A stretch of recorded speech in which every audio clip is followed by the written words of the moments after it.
In this video, I'm going to demonstrate how to construct the clasp that's used to complete the link necklaces that we're making. For example, this is the Egyptian link, and it's in sterling silver. And the clasp there we go, is a simple fishhook design, hook and eye. Fishhook design for the hook, and I call this a figure 8 link for the eye. Let me back up. The figure 8 link that I use for the eye can also be used as a complete necklace. It makes a rather nice necklace. There we go. And what I use to complete this is the hook, the fish hook for the clasp. And there's somebody was around Valentine's Day, asked me to design a heart necklace composed of links, so that's what I came up with. And it's clasped using a simple hook and eye. Once again, for the eye part, I use the figure 8 link.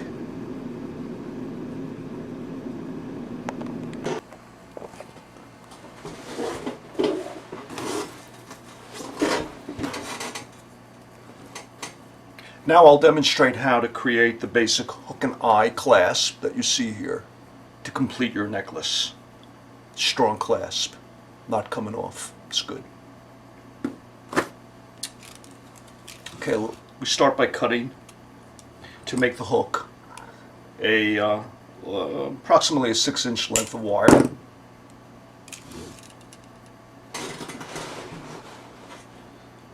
It's a little bit excessive, but it facilitates the process of bending.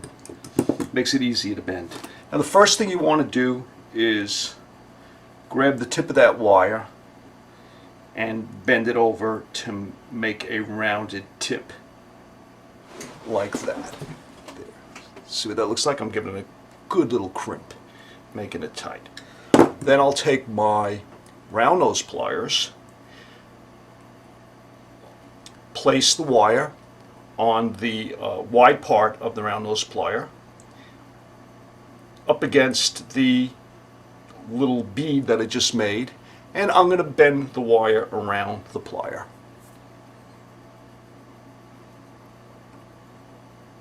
Just like that.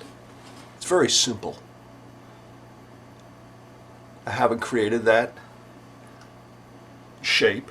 I'm going to take my round nose once again, place it about approximately 1/4 of an inch below the hook part, and I'm going to bend my wire out at a 45-degree angle. The reason why I just bent it out at a 45-degree angle is I'm going to make a hoop that's going to attach to my Egyptian link. Let's use another example, because I did a slightly different kind of hook there. Here. This is a good example. This is attached to Egyptian link. And there we go, a simple hook. And that's the hoop I'm going to make. The reason why I bent it out at a 45-degree angle is I want to center that loop in relationship to the rest of the hook. I want it to fall in the center. And by bending it out on a 45-degree angle, you're able to achieve it centered.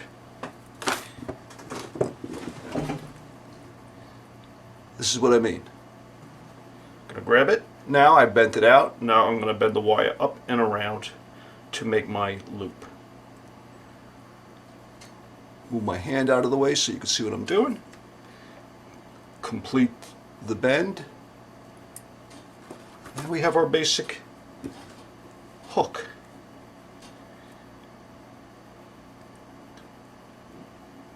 To finish it, I have to cut off the excess wire, and I have quite a bit of extra wire over here. So what I'm going to do now is I'm going to place my cutters on the inside of that loop that I just made and cut. So we have a nice clean cut there. I'll take my flat nose, Flatten it out a bit. And we're ready to attach it to our link. One last thing I like to do before I do that though is this gives it a little bit extra strength.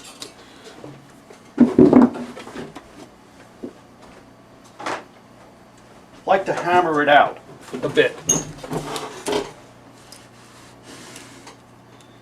I find that stiffens the metal up nicely. It also gives it a nice look. It gives it a hammered look, a handmade look. I'm not pounding it like crazy. I'm just gently tapping it. I am flattening it. Looks better already. And that's it. It's the finished clasp. Get that out of the way. To attach it to the Egyptian link now, let's take off the one I have on. So I like this one better, the one I just made. When you open a jump ring or a loop like this to attach it to something, swing it from side to side. Don't open it along the circumference of the circle. Swing it perpendicular to the circumference of the circle. This way you don't actually distort the shape of the circle.